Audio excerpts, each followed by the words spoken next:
ആദിയിൽ ദൈവം ആകാശവും ഭൂമിയും സൃഷ്ടിച്ചു. അങ്ങനെ പല സൃഷ്ടികൾക്ക് ശേഷം മനുഷ്യനെ സൃഷ്ടിച്ചു.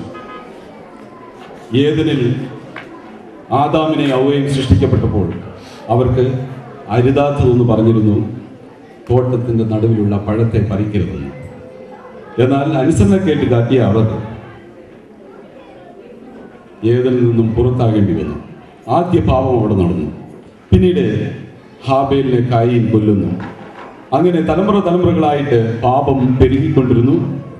ദൈവം മനുഷ്യനെ നോക്കി ഈ പാപത്തിന് പരിഹാരമായിട്ട് തൻ്റെ ഏകജാതനായ പുത്രനെ ലോകത്തിലേക്ക് ജനിക്കുവാനായിട്ട് അനുവദിക്കുന്നു.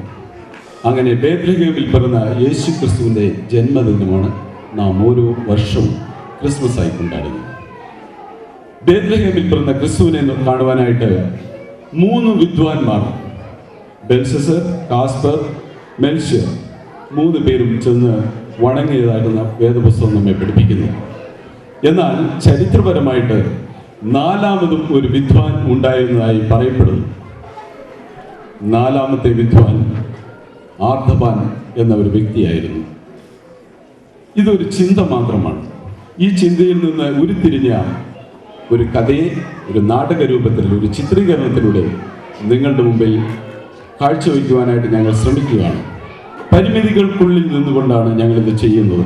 നിങ്ങളുടെ പ്രോത്സാഹനമാണ് തീർച്ചയായിട്ടും ഞങ്ങളുടെ വിജയം. കോട്ടയം ക്ലബിൻ്റെ പ്രസിഡന്റും അതുപോലെയുള്ള കമ്മിറ്റി അംഗങ്ങളും പല വ്യക്തികളും ചേർന്ന് ഒരുക്കുന്ന ഈ കാഴ്ച നിങ്ങളുടെ മുമ്പിൽ ഹാർദവുമായി സമർപ്പിക്കുകയാണ്. അനുഗ്രഹിച്ചാലും ആശീർവദിച്ചാലും. മനുഷ്യകുലത്തിൻ്റെ പാപപരിഹാരാർത്ഥം ദൈവം മനുഷ്യവേഷമെടുത്ത് ഹീനമായ കാലിത്തൊഴുത്തിൽ പിറന്നതിൻ്റെ ഓർമ്മ പുതുക്കലാണ്. ബെത്ലഹേം മുതൽ ഗാഗുൽത്ത വരെയുള്ള 33 വർഷക്കാലങ്ങളിൽ ക്രിസ്തുവിനെ തേടിയുള്ള ഒരു മനുഷ്യൻ്റെ യാത്രയും അനുഭവവും ആർദ്ധബാൻ എന്ന സാങ്കല്പിക കഥാപാത്രത്തിലൂടെ നിങ്ങളുടെ മുൻപിൽ അവതരിപ്പിക്കുകയാണ്. ആർദ്ധബാൻ.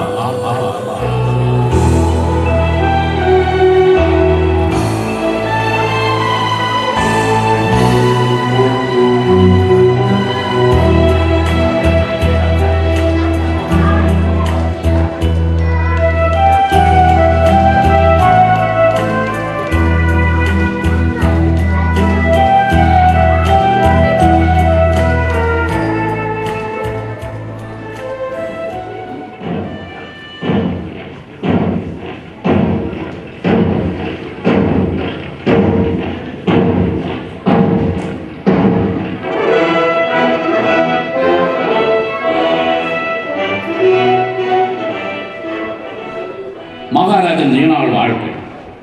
അങ്ങയോട് ഞാനൊരു കാര്യം ഉണർത്തിക്കാൻ വന്നതാണ്. എന്താണ് സേനാപതി? പറഞ്ഞാൽ.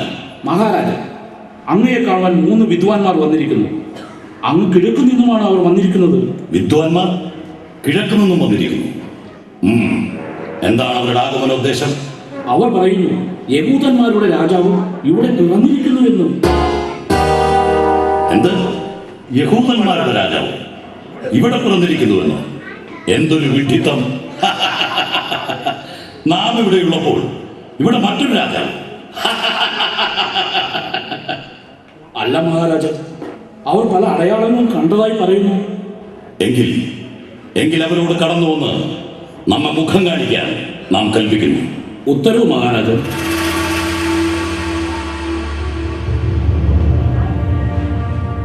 യഹൂദന്മാരുടെ രാജാവ് നമ്മുടെ അന്തഃപുരത്തിൽ ജനിക്കാത്ത മറ്റൊരു രാജാവ്. ശുദ്ധ വിഡ്ഢികൾ. എങ്കിൽ അതാരാണെന്ന് നമുക്കൊന്നറിയണമല്ലോ.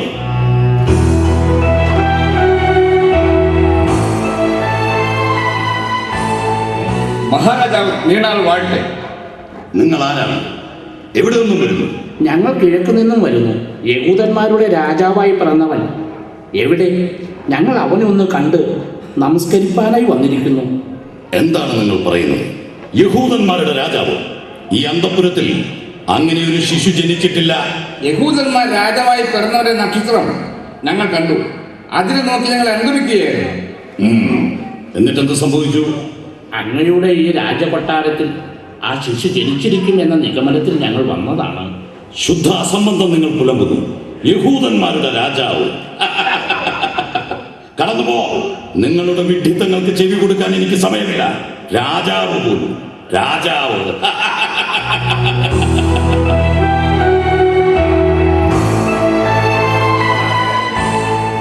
അല്ല മഹാരാജൻ, അങ്ങ് കോപിക്കരുത്.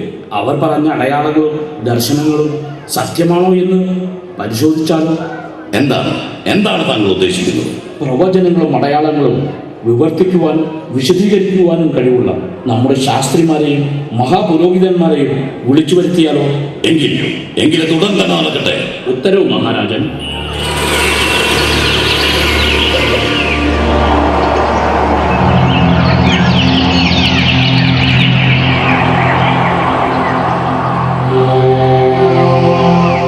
മഹാരാജൻ നീണാൾ വാഴട്ടെ. യഹൂദന്മാരുടെ രാജാവായി പിറക്കാൻ യോഗ്യനായവനാർ? അവൻ എവിടെയാണ് ജനിക്കുന്നത്? യഹൂദ ദേശത്തിലെ ബെത്ലഹേം. നീ യഹൂദ്യ പ്രഭുക്കന്മാരിൽ ഒട്ടും ചെറുതല്ല. എൻ്റെ ജനമായ ഇസ്രായേലിനെ മേയ്പ്പാനുള്ള തലവൻ നിന്നിൽ നിന്നും പുറപ്പെട്ടു വരും എന്നിങ്ങനെ പ്രവാചകൻ മുഖാന്തരം എഴുതപ്പെട്ടിരിക്കുന്നു. സേനാപതി, അങ്ങനെയെങ്കിൽ നിങ്ങൾ ആ വിദ്വാൻമാരെ ചെന്ന് കാണണം. നക്ഷത്രം വെളിവായ സമയം അവരോട് സൂക്ഷ്മമായി ചോദിച്ച് മനസ്സിലാക്കണം. ബത്ലഹേമിലേക്ക് പുറപ്പെട്ടു ചെന്ന് ആ ശിശുവിനെ കുറിച്ച് അന്വേഷിക്കാൻ പറയൂ. കണ്ടെത്തിയാൽ ഞാനും ചെന്ന് അവനെ നമസ്കരിക്കേണ്ടതിന് വന്നെന്നെ അറിയിപ്പാൻ നാം അവരോട് കൽപ്പിക്കുന്നു എന്ന് പറയൂ. ഉത്തരവ് മഹാരാജൻ.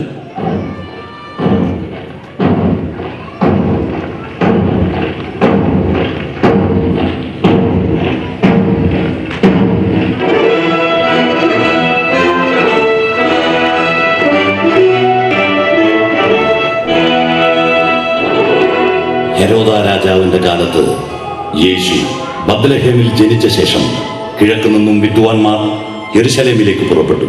കിഴക്ക് കണ്ട നക്ഷത്രം ലക്ഷ്യമാക്കി അവർ ബത്ലഹേമിലെത്തി. അവർ ആ ദിവ്യ പൈതലിനെ കണ്ട് നമസ്കരിച്ചു.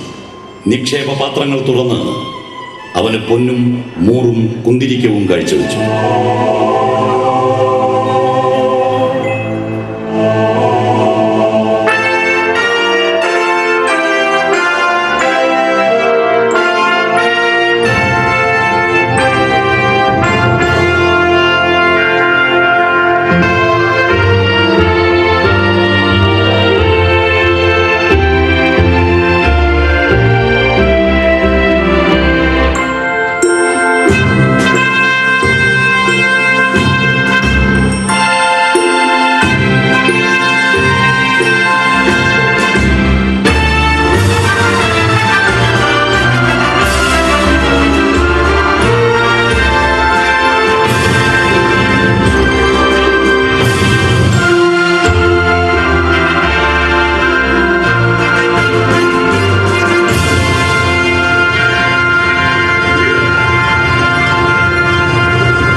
മാസങ്ങളും വർഷങ്ങളും കടന്നുപോയി.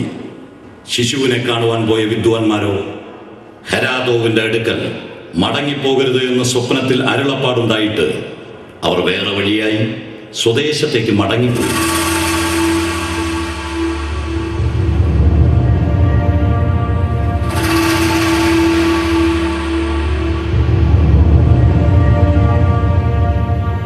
ആരെവിടെ? സേനാപതി, സേനാപതി, കടന്നു വരൂ. അങ്ങ് അരുളയാലും പ്രഭു. നാം പറഞ്ഞയച്ച വിദ്വാൻമാർ നമ്മെ വഞ്ചിച്ചു. ഇതുവരെയും അവർ തിരികെ എത്തിയിട്ടില്ല. അവർ രാജകൽപ്പന ലംഘിച്ചിരിക്കുന്നു. അങ്ങ് എന്താണ് ഉദ്ദേശിക്കുന്നത്? ശാസ്ത്രിമാരും മഹാപുരോഹിതന്മാരും പ്രവചിച്ചതനുസരിച്ച് ബത്ലഹേമിൽ ഒരു ശിശു ജനിച്ചിരിക്കണം. അങ്ങനെയൊരുവൻ യഹൂദന്മാരുടെ രാജാവായി തീർന്നാൽ അത് നമുക്കും നമ്മുടെ രാജ്യത്തിനും അപമാനമായി തീരും. അതുമാത്രമല്ല, നമുക്കത് ഭീഷണിയായി തീരും. അങ്ങ് എന്താണ് പറഞ്ഞു വരുന്നത്? എങ്കിൽ ആ ശിശുവിനെ ഉന്മൂലനാശം വരുത്തണം. മഹാരാജൻ, ആ ശിശു ജനിച്ചിട്ട് കാലം കുറെ കടന്നുപോയില്ലേ? അതെ, കാലം കുറെ കടന്നുപോയി. ആയതിനാൽ വിദ്വാൻമാർ വന്ന കാലം തൊട്ട് 2 വയസ്സിലും താഴെയുള്ള എല്ലാ കുട്ടികളെയും അരിഞ്ഞു കൊല്ലുക. മഹാരാജൻ, എന്താണ് അങ്ങ് പറയുന്നത്? 2 വയസ്സിൽ താഴെയുള്ള കുഞ്ഞുങ്ങളെ മുഴുവൻ കൊന്നൊടുക്കുകയോ? എന്തൊരു ക്രൂരത! ഇത് രാജകൽപ്പനയാണ്, ഹരാദോ രാജാവിന്റെ കൽപ്പന. 2 വയസ്സിലും അതിന് താഴെയുമുള്ള എല്ലാ ആൺകുഞ്ഞുങ്ങളെയും ബത്ലഹേമിലും അതിന്റെ എല്ലാ അതിരുകളിലും ആളയച്ചു കൊല്ലുക. പറഞ്ഞതുടൻ തന്നെ നടപ്പാക്കുക.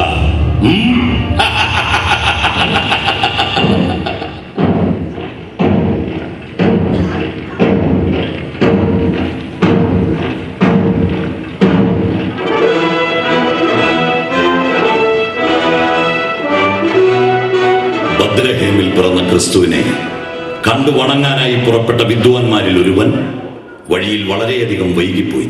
മറ്റു 3 വിദ്വാൻമാരും വന്ന് ശിശുവിന് കാഴ്ചകൾ അർപ്പിച്ച് മടങ്ങിപ്പോയ ശേഷം വളരെ വൈകിയാണ് അദ്ദേഹത്തിന് ബത്ലഹേമിലെത്താൻ കഴിഞ്ഞത്. അദ്ദേഹത്തിന്റെ പേര് അർദബാൻ എന്നായിരുന്നു.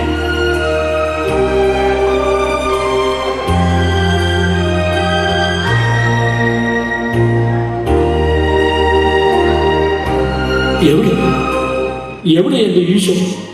എവിടെ ആ ദിവ്യ ശിശു? ഇവിടെ എങ്ങും കാണുന്നില്ലല്ലോ. ബത്ലഹേമിലെ ഈ കാലിത്തൊഴുത്തിലാണല്ലോ ആ പൈതൽ ജനിച്ചായി അറിഞ്ഞത്. അവർ ഇവിടെ നിന്നും മറ്റെവിടേക്കെങ്കിലും പോയി കാണുമോ? ഞാൻ വളരെയധികം വൈകിപ്പോയി. എനിക്ക് മുൻപേ വന്ന ആ രാജാക്കന്മാർ ആ ദിവ്യ പൈതലിനെ കണ്ട് നമസ്കരിച്ച് കാണണം. ഞാൻ എന്തൊരു വെട്ടിയാണ്! എനിക്ക് കുറെ കൂടി നേരത്തെ വരാമായിരുന്നു. ഇനി ഞാൻ ആ ശിശുവിനെ എവിടെ ചെന്ന് കാണും? അടുത്ത ഗ്രാമത്തിലെങ്ങാനും ചെന്ന് അന്വേഷിച്ച് നോക്കാം. എന്തായാലും എനിക്ക് ആ ശിശുവിനെ കണ്ടു വന്നിക്കണം.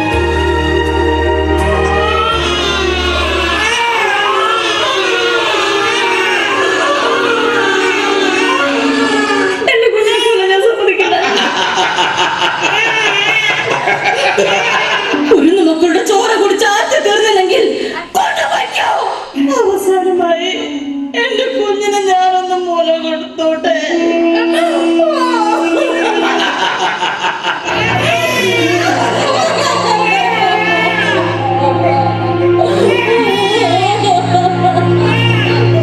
എന്നെ രക്ഷിക്കണേ, എന്നെ രക്ഷിക്കണേ, എന്നെയും എന്റെ കുഞ്ഞിനെയും രക്ഷിക്കണേ.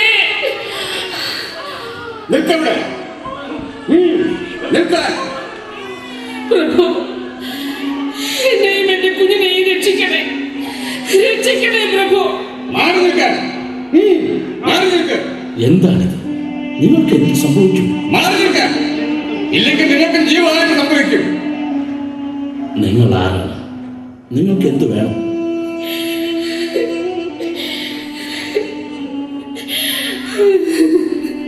ഇത് ഹേരോദ മഹാരാജാവിന്റെ കൽപ്പനയാണ്.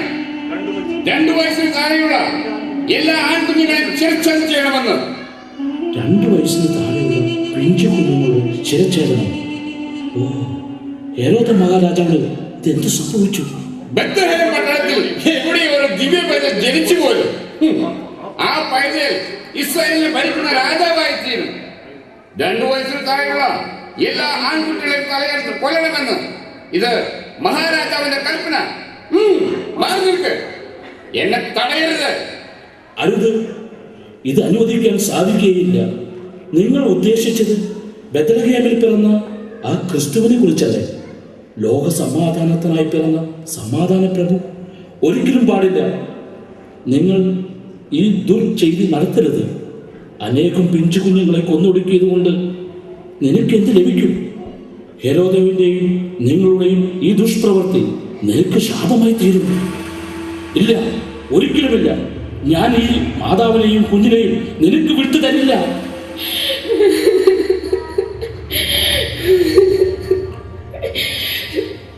പ്രഭു, പിന്നെ ഞാൻ എന്ത് ചെയ്യും?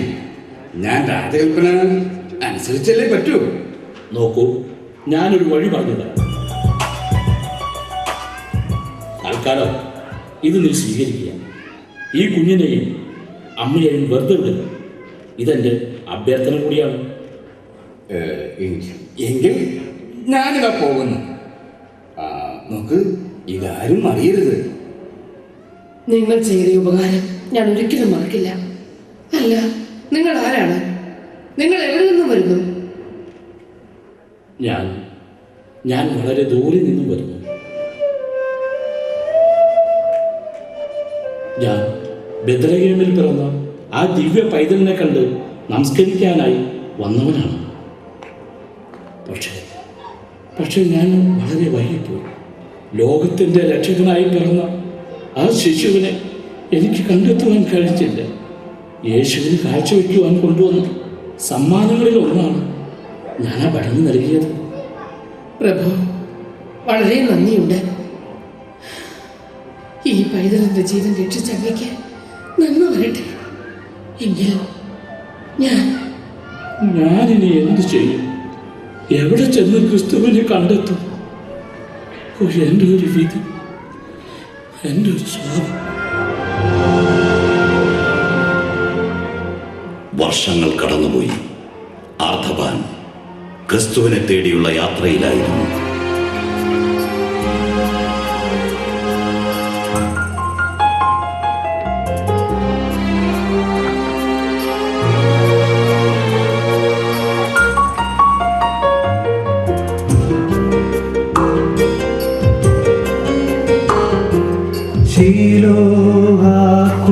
ശീലോഹാകുളമേവിടയോ ബത്സയിദാകുളമേവിടയോ ശാശ്വത രോഗ ശാന്തി നൽകും യേശുവേ